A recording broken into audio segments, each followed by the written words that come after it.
Well, hey. Hi, everyone. Coxany Zero here, the internet's busiest music nerd.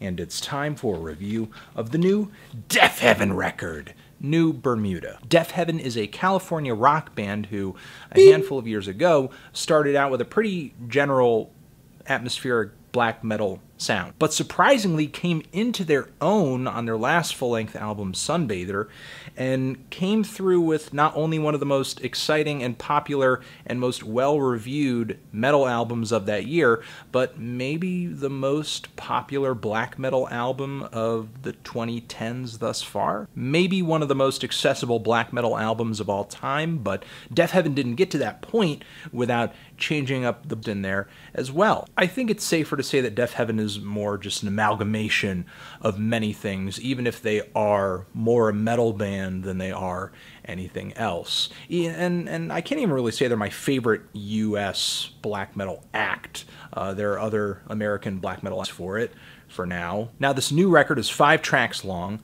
obviously cutting out the interlude tracks that filled up a lot of their last full-length album and provided a bit of a triumphant black metal songs that took up a bulk of the album. These 5 tracks on New Bermuda are meaty, long cuts, about 10 minutes or 8 minutes each. So given that the tracks were so long and we weren't getting any interludes, I was hoping that these songs would bring some versatility, be dynamic, and maybe show Deafheaven expanding their musical abilities a little bit. And there's actually quite a bit of variety to these tracks. Rather than finding some space for an interlude on the track listing somewhere, Deafheaven works a lot of these softer, more melodic, more easygoing moments into the songs themselves. The 5 tracks here are made up of a handful of basic elements. We have spots on these songs that are legitimately harsh, abrasive black metal, some of the most grim and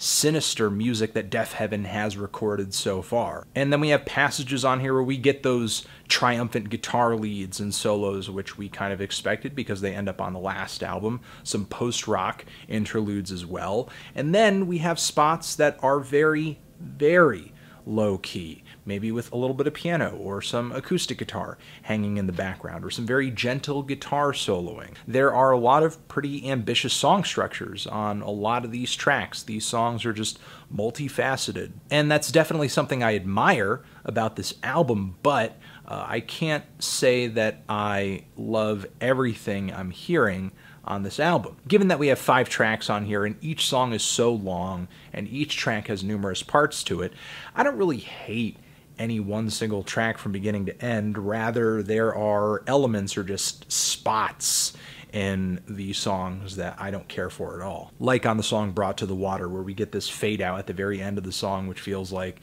the band didn't really have any ideas as to where to take this part of the song next. Not only that, but the sudden, very bland, ambient-ish post-rock interlude that just introduces itself suddenly, I feel like the band forces itself into a purposeful lull or just like a purposeful moment of boredom just so that the next crescendo or explosion of black metal style vocals and guitars sounds more powerful. The instrumental rock intro on the song Baby Blue is way too general to sound distinct or interesting or like anything. I mean, this sounds like an instrumental bit that a third wave copycat post-rock band would come out with on their first recording, not a band as seasoned and as celebrated as Deafheaven. And the guitar soloing during the heavier parts on this track doesn't exactly do much for me either. By the time the wah pedal gets whipped out in the guitar solo, I'm just done. And from the sound of the fade out on this track, the band is done too. And the weeping guitar leads and the soft rock rhythm guitars hanging in the background of the song Come Back are just bland,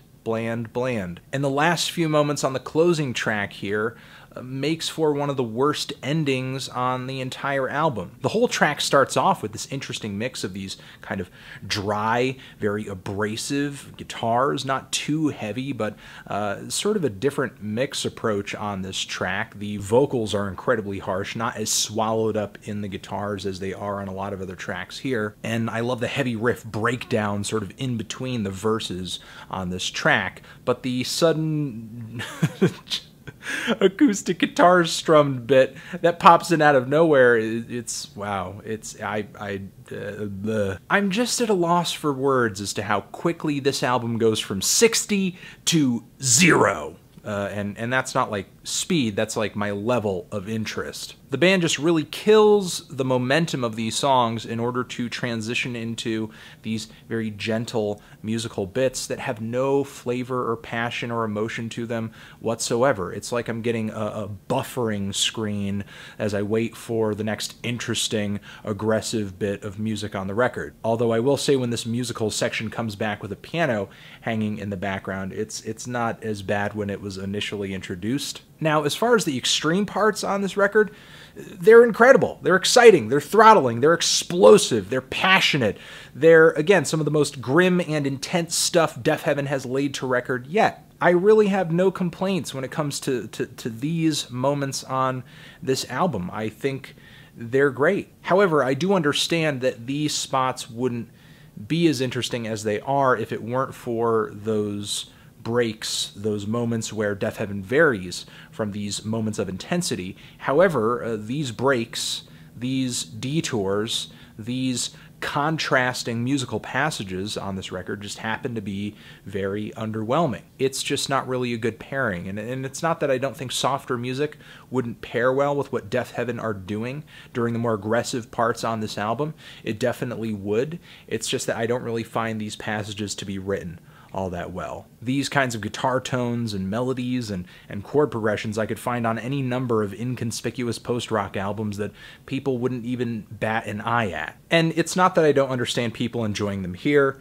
That's totally fine. It's just that I think Deafheaven during these moments are not really writing up to the level that I would expect them to, especially given how fantastic a lot of those triumphant melodies on Sunbather were. I thought this record was decent. I enjoyed the second track on here pretty much all the way through, and even though I don't care for these softer instrumental bits, I do like a bulk of what's happening on a lot of the other songs here, and I don't really think this was a fall from grace or anything like that, and a lot of Deafheaven fans certainly seem to be taking to this record well.